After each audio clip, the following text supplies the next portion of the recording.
कभी आपने ये फील किया है कि आप ग्रामर के सारे रूल्स पढ़ चुके हैं, आपको कॉन्सेप्ट समझ भी आता है, लेकिन एसएससी एग्जाम में एक सिंपल सा एमसीक्यू आता है तो आप डाउट में आ जाते हो। आपको लगता है कि ये तो आना चाहिए था, पर फिर भी कंफ्यूजन हो जाता है। अगर आपने ऐसे कभी फील किया है तो मैं आपको बताना चाहती हूँ, आप अकेले नहीं है। ज़्यादा ग्रामर एरर्स इसलिए नहीं होते कि हमें रूल्स नहीं आते, बल्कि इसलिए होते हैं क्योंकि एग्जाम का सेंटेंस फ्रेजिंग ट्रिकी होता है और हमें सिखाया गया होता है रूल याद करना, समझना नहीं। ओके, आज के इस वीडियो में हम ग्रामर के कुछ कॉमन एसएससी एमसीक्यूज को ना सिर्फ सॉल्व करेंगे, बल्कि उन्हें डीपली समझेंगे ताकि आपको समझ आए कि एग्जामिनर ट्रैप कहाँ लगाता है और आप उससे कैसे कॉन्फिडेंटली निकल सकते हैं। Okay, now first concept, subject verb agreement error. चलिए शुरुआत करते हैं सबसे कॉमन एरर से, सब्जेक्ट वर्ब अग्रीमेंट। एक सेंटेंस सोचिए, the list of items are on the table. अक्सर स्टूडेंट्स ये सेंटेंस पढ़ते ही आइटम्स देखते हैं और वर्ब प्लूरल यूज कर लेते हैं आर। लेकिन ध्यान दीजिए, क्या एक्चुअल सब्जेक्ट आइटम्स है? नहीं, एक्चुअल सब्जेक्ट है द लिस्ट जो सिंगुलर है, ऑफ आइटम सिर्फ एक एक्स्ट्रा डिटेल है। और जब सब्जेक्ट सिंगुलर हो तो वर्ब भी सिंगुलर ही होना चाहिए। तो करेक्ट सेंटेंस होगा the list of items is on the table. ये मिस्टेक एसएससी बार बार पूछता है क्योंकि स्टूडेंट सिर्फ नाउन के नजदीक वाले वर्ड को देखकर वर्ब चूज कर लेते हैं बिना पूरे सब्जेक्ट स्ट्रक्चर को समझे। Now second concept, habit versus action, present indefinite versus continuous. अब एक और एरिया जहां बहुत स्टूडेंट्स कंफ्यूज होते हैं, प्रेजेंट कंटिन्यूअस और प्रेजेंट इंडेफिनिट का use. Let's look at a sentence, he is going to the office every Sunday. आपको क्या लगता है, ये सही है?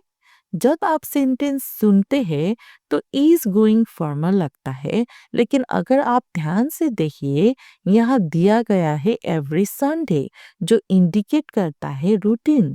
और जब भी हम रूटीन, हैबिट या रेगुलर एक्टिविटी की बात करते हैं, हमें यूज करना चाहिए प्रेजेंट इंडेफिनिट टेंस। ओके, और इज गोइंग का मतलब होता है अभी जा रहा है, लेकिन एवरी संडे एक फिक्स पैटर्न है।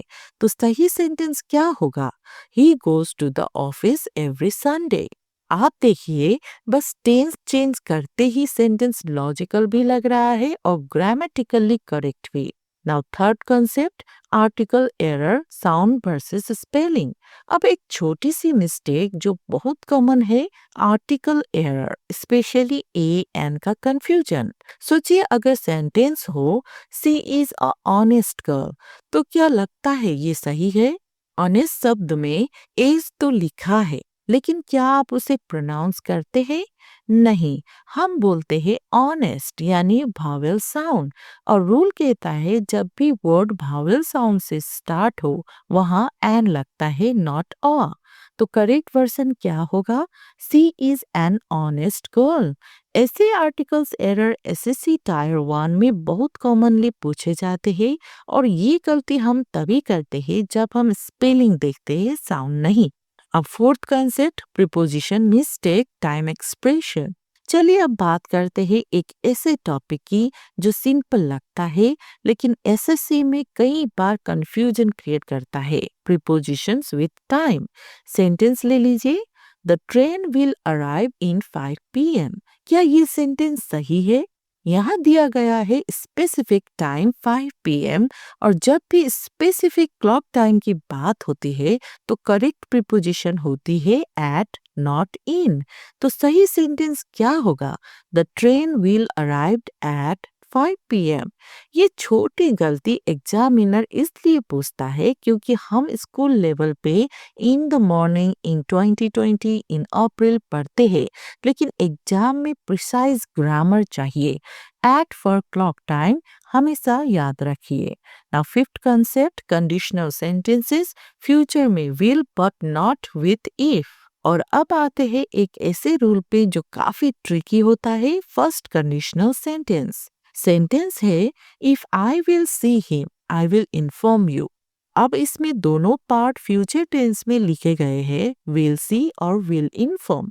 अक्सर स्टूडेंट सोच लेते हैं कि फ्यूचर की बात है तो विल दोनों जगह आना चाहिए, लेकिन रूल ये कहता है फर्स्ट कंडीशनल में जो क्लॉज इफ से स्टार्ट होता है वो प्रेजेंट इंडेफिनिट होता है और रीजन क्लॉज में विल लगता है। तो करेक्ट वर्जन होगा if I see him I will inform you. आपने देखा सेंटेंस का सेंस सेम था, लेकिन ग्रामर का लॉजिक पूरा चेंज हो गया।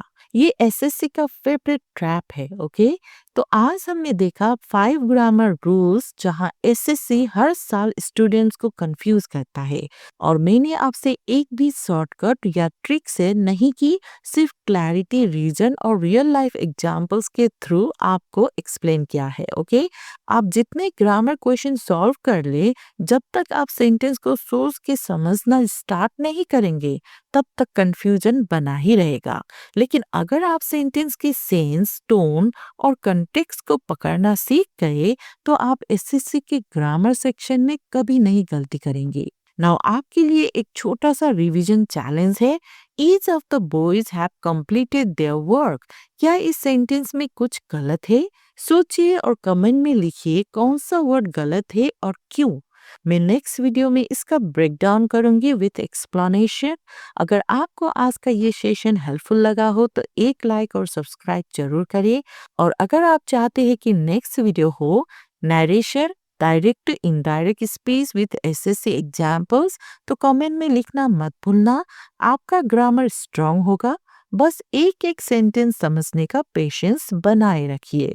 मैं हूँ आपके साथ step by step. Thank you so much.